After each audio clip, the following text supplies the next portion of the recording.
Hey book readers, contrary to my millennial upbringing, not everybody gets a trophy. But some good books and prize pigs deserve recognition for outshining the competition, just as nature intended.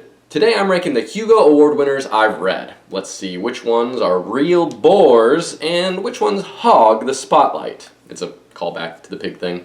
Begun in 1953, the Hugo Award is an annual literary prize for the best science fiction or fantasy book. I've read 16 of them so far and will be ranking those 16 from worst to first. So just as Drake did, I'll start from the bottom and eventually I'll be here. To say nothing of the dog. I think it's just a matter of taste. I can see how certain readers would love this book, but besides the time travel element, it wasn't for me. A combo of Victorian England, romance, and slow pacing doomed it from the start. The gods themselves. While I only read this 3 years ago, I struggled to remember much about it. I recalled something about a parallel universe, an infinite source of energy, and an interesting take on aliens. That's about it though, and how little I remember reflects how little I thought about this beloved award winner. Ringworld. I was fascinated by the gigantic artificial ring that's the setting for this story. The quick and dirty synopsis is that an exploratory mission lands on the massive Ringworld, and they have to figure out how to get back home. I'm always down for sci-fi with a little bit of mystery, but the problem with Ringworld was that none of the characters clicked for me, so I didn't care whether or not they got off the planet / Ringworld in the end. The Forever War. This is a sprawling military sci-fi with humans battling aliens. Because time dilation sucks, the main character, William Mandela,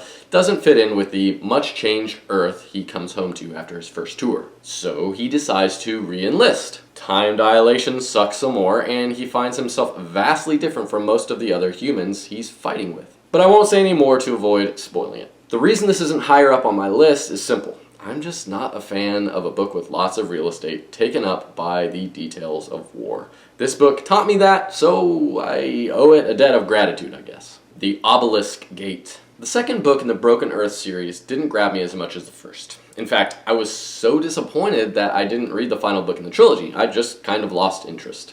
The Obelisk Gate was done in by slow pacing, not enough action, and one of the more interesting characters, Alabaster, telling us all way too much about the setting of the story. Doomsday Book. A future historian wants to study the Middle Ages in depth. Once she's sent back, though, her team in the future is racing against the clock to calculate exactly where and when to rendezvous with her before she's stuck in the 1300s forever. Unfortunately, Doomsday Book is slow like some of the others I've already mentioned. You think you're about to take the next step in the story, but something keeps getting in the way of that, again and again and again. It gets annoying after a while, and that's why it's only at number 11 for me. The Three-Body Problem. Thought-provoking, mind-boggling, WTF did I just read? This audacious story tops a lot of people's all-time sci-fi lists. The only reason it's not on top of mine is that a lot of it probably went over my head. Long story short, I'm too dumb to fully appreciate this book. The fifth season. Back to the Broken Earth series we go. This time, though, it's the first book in the series. I powered through the disorienting beginning of this book until I finally latched on to what was happening in this world. The trio of main characters live in a place where apocalyptic events are the norm, and magic is present. Once you overcome the story's complexities, the fifth season zooms along, all the way to number 9 on my list. Speaker for the Dead. The sequel to Ender's Game is set far from Earth, and thanks to that nasty old thing known as time dilation, 3,000 years in the future. Ender is still alive and trying to escape his reputation as an alien killer. So he's trying to find a peaceable way to solve a new problem, understanding why humans are dying on an alien planet and what the world's weird alien inhabitants have to do with it. It's slower in its pacing than its predecessor, but it's nearly as good, especially since we have Ender's past lending greater depth to his character. Redshirts. What if one of the unimportant Star Trek characters realized his role in the story, and how it would most likely end in death during an away mission? That's essentially the premise of this meta, fourth wall breaking book that plays off a popular Star Trek trope. It's a fun, funny, page-turning read.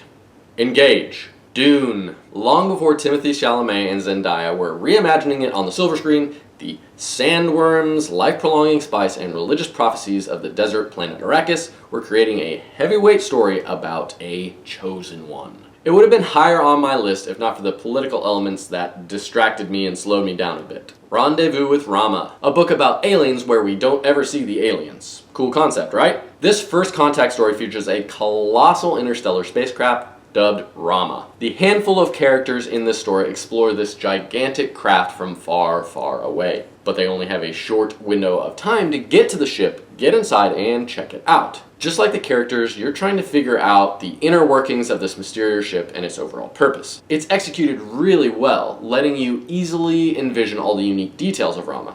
And while the ending is satisfying, it still leaves you wanting more. A neat trick if you could pull it off. Harry Potter and the Goblet of Fire. One word, nostalgia. Harry Potter numero quattro does what no other HB novel does. It takes home one of the biggest literary prizes. It's like a blockbuster movie winning an Oscar. When the critics and the general population both love it, it's gotta be pretty darn good. Along with millions of other book readers, I can in fact confirm this. It's a good one. The only reason it's fittingly at number 4 on my list and not higher is that this one feels a tad more kiddie than my top 3.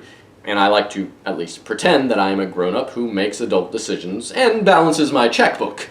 In pen, not crayon. Hyperion. 7 characters, each with a fantastic sci-fi story, have come to the planet Hyperion seeking answers. The mysterious time tombs and the deadly Shrike hold the answers. This book features those 7 characters in a bunch of fascinating novellas that are woven beautifully together to reveal more about the planet and the Shrike. It's one of the few books that's ever made me cry, and tears earn you mad respect, especially when it's a sci-fi book that seemingly shouldn't be as deep as it is. Ender's Game. A modern classic in the sci-fi genre with a genius kid in the military space school training to become the general Earth needs in its war against the alien race of buggers. We get to see how Ender is tested at every turn, whether that's forming alliances, deciding when force is required, or strategizing how to beat insurmountable odds. Even his smallest actions seem significant in this high-pressure environment that pits child prodigies against each other. It's one of the most entertaining, unputdownable books I've read, which is why it lands at number 2. Jonathan Strange and Mr. Norrell. Blending historical fiction, fantasy, and magical realism, this book features 2 contrasting British magicians